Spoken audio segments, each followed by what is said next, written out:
What's the best I told you so moment? I was in freight. I delivered a pallet that was supposed to have 750 pieces. It looked a little short, so I asked the customer to count it. He refused 3 times after I explained to him if it was short they're going to deny your claim. He said don't worry. I said okay. Noted it on the paperwork that he refused to count. He signed it. 2 weeks later, he called the customer service rep to report the shortage, make a claim. The customer service rep called me, asked, did I remember it? I said yeah. Read the notes. She said oh, he refused to count it. Claim deny. Thanks bye. Lol. My ex-husband beat me multiple times due to severe anger issues. After I dumped him, he told all our friends that I was a liar. He never touched me, etc. I had pictures. When our divorce and custody was settled at court, I looked at him and said, if you ever hit another woman, everyone will know what a liar you are, so you better learn how to control yourself. The look on his face has sustained me for years. He was so pissed, but he's never hit another woman. And he married my best friend's sister. So I'm really glad. My boss didn't believe me that someone on my team was charging hours he wasn't actually working in. The time right after COVID peaked and things shifted to WFH. She accused me of micromanaging and I just needed to trust him. So I did, while monitoring how often he was logging into work. When she realized he was working at most 2 hours a week and taking over a month to implement a 1-line code change, they finally acknowledged I was right and took action. When I was in high school 15 years ago during a basketball game, the coach pulled me out and berated me for not boxing out the opponent for a rebound. I did box out and I knew it. So I talked back to him.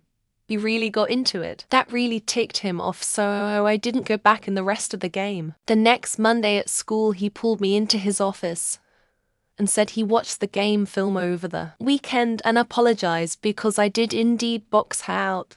When I lived in New Orleans, I knew this insufferably pretentious goth chick from Ohio or someplace, who was absolutely incapable of admitting she wasn't omniscient. She was fixing herself lunch and started blanketing it with cayenne pepper, and I warned her to watch out, since it really is spicy. She rolled her eyes at me, added a bunch more, took 1 bite, ran into the bathroom to bath, and didn't talk to anyone for like 2 days.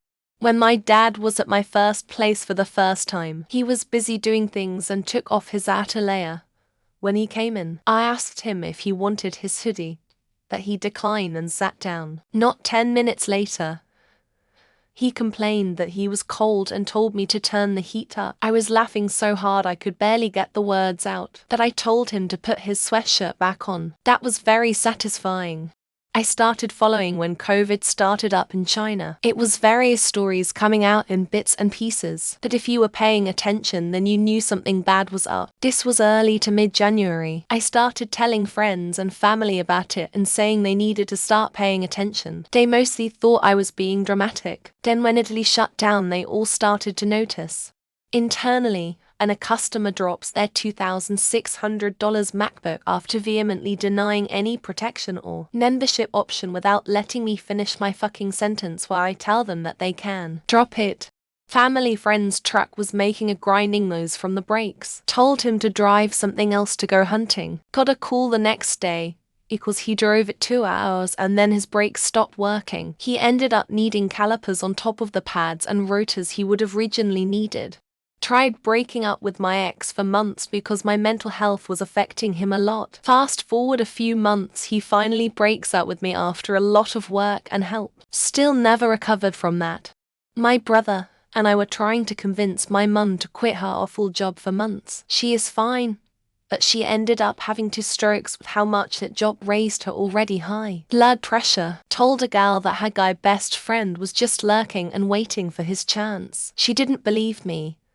She was at a low point for a breakup, and sure enough, he made a move. Booked a flight to Bangkok with a cancelling insurance. And almost all of my friends laughed why'd I spend extra money on such thing. They weren't laughing. March 2020. My little brother thought that the "we have food at home" comment of my mum meant that the food at home was equal in deliciousness to McDonald's. He will learn, I guess. I told my friends in 2017 that Trump was a danger to the country. I think they saw what happened on January 6th. Proving me right. Even though they won't admit it, every time it's pouring rain, and the dog runs in the house all muddy at 2 a.m. I just stare silently at my wife and she yells, "Shut up." Anytime my boss makes a huge deal and yells at me about something when I know I'm right, then figures out in the end I was right. Stanislav Petrov not destroying the world because of a sensor malfunction comes to mind. A lawyer that wouldn't look at the evidence. Not sure I'd want to hire that one. The French to the Americans after the fiasco of the war in Iraq. 2003. I went to my first baseball practice of the season at 10 years old.